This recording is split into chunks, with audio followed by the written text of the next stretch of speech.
नमस्कार दोस्तों स्वागत है आपके अपने YouTube चैनल में। दोस्तों मैं आप लोगों को आज समरूपी भिन्नार्थक शब्द बताऊंगा जो कि यूपी पुलिस एग्ज़ाम में पूछा गया है। हर एग्ज़ाम में पूछा जाता है जो स्टेट एग्ज़ाम है।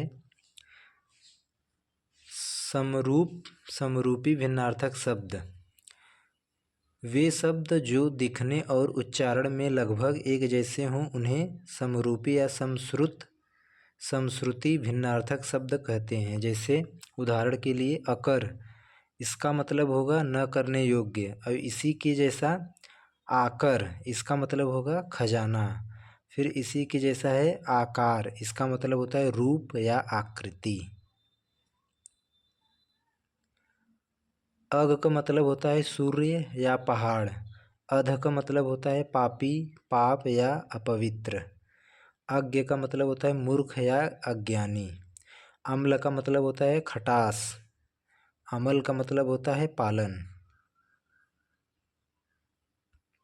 अयस, इस अयस का मतलब होता है बदनामी, जिसमें बड़ा स है, और जिसमें छोटा सा है सपेरा वाला, इसका मतलब होता है लोहा। अजर और अजीर, अजर मतलब देवता जो बूढ़ा न हो, और अजीर मतलब होता है आंगन, मोस्ट इम्पोर्टेंट है। अंगना और होता है एक अंगना, इसका मतलब अंगना मतलब होता है स्त्री, और इसका मतलब होता है आंगन। अगध और एक होता है अंगद, इसका मतलब होता है निरोग, और अंगद बाली का एक पुत्र था, आप लोग जानते होंगे। अचल और एक होता है अचला, अचल मतलब स्थिर या पर्वत, और अचला मतलब होता है पृथ्वी। अज या अजा, अज माने बकरा होता है, अजा माने बकरी होती है। अतप माने ठंडा, और आतप माने धूप।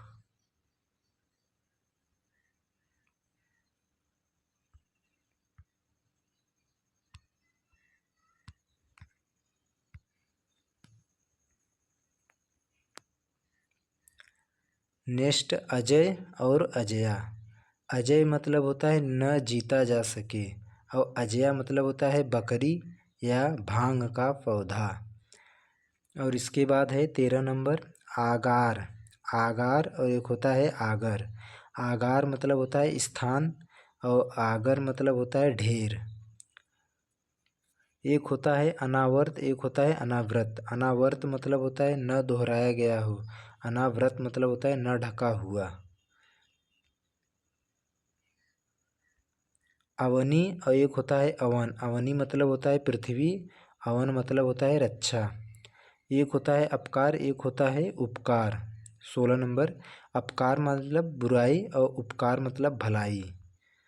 इसी प्रकार से अपत्य और एक होता है अपथ्य, अपत्य मतलब होता है संतान, और अपथ्य मतलब होता है अयोग्य। अगला है अवमर्श, एक होता है अवमर्श, जिसमें षटकोण वाला स है, इसका मतलब होता है अवमर्श का मतलब आलोचना, और जिसमें सलजम वाला स है उसका मतलब होता है स्पर्श। अवमर्श मतलब होता है स्पर्श। 19 नंबर है अभिज्ञ, एक होता है अनभिज्ञ। अभिज्ञ मतलब होता है विशेषज्ञ या जानकार, और अनभिज्ञ मतलब होता है अनजान, जो कुछ न जानता हो या कोई चीज़ से वो परे हो, अनजान हो। अगला 20 नंबर 80 और 80, 80 मतलब होता है तलवार, और 80 मतलब होता है जो संख्या में 80 आता है, जैसे 79 80। अगला 21 नंबर अंश और अंश, जिसमें सपेरा वाला स है उसका मतलब कंधा होता है, और जिसमें सलजम वाला स है उसका मतलब होता है हिस्सा या भाग। आहर और आहार, आहार मतलब होता है पोखर, और आहार मतलब होता है भोजन।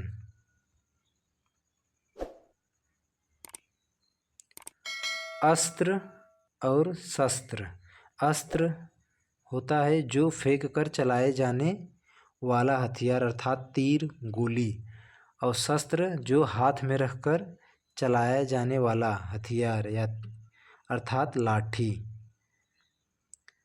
तो अस्त्र और शस्त्र में फ़र्क आप लोग समझ रहे होंगे। अगला अस्थि और अस्थि। अस्थि मतलब होता है और अस्थि मतलब होता है हड्डी। हस्ती और हस्ती। हस्ती इसका मतलब होता है हाथी और हस्ती इसका मतलब होता है अस्तित्व। 25 नंबर हस्ती और हस्ती ये कन्फ्यूज कर देने वाला शब्द है, तो इसे याद कैसे करेंगे। जो हस्ती में इस प्रकार से हम याद करेंगे, जो छोटी ई है यानी इस वाली जो छोटी ई की मात्रा है इसमें इसका मतलब होता है हाथी, और जो बड़ी ई की मात्रा है अर्थात ऐसे वाली नीचे वाली इसका मतलब होता है अस्तित्व। आप समझ गए होंगे। और 26 नंबर अनल और अनिल। अनल मतलब होता है आग, अनिल मतलब होता है हवा। 27 नंबर अम्बुज मतलब होता है कमल और अम्बुद मतलब होता है बादल। अम्बुधि मतलब होता है समुद्र। मोस्ट इम्पोर्टेंट है ये। अवलंब माने सहारा। अविलंब मतलब होता है शीघ्र या बिना देरी किए या बिना देरी के। 29 नंबर अवरोध मतलब रुकावट। अविरोध मतलब बिना विरोध के। 30 नंबर अवधि और अवधि,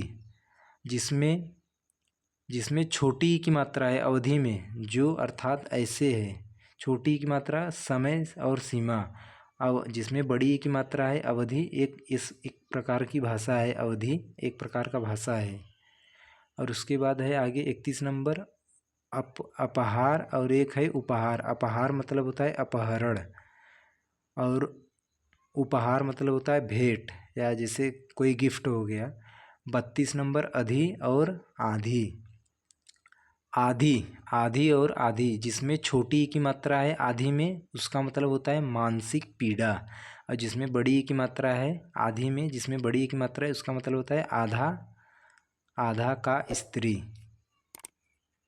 तो आज के लिए इतना ही, मिलते हैं नेक्स्ट वीडियो में। धन्यवाद।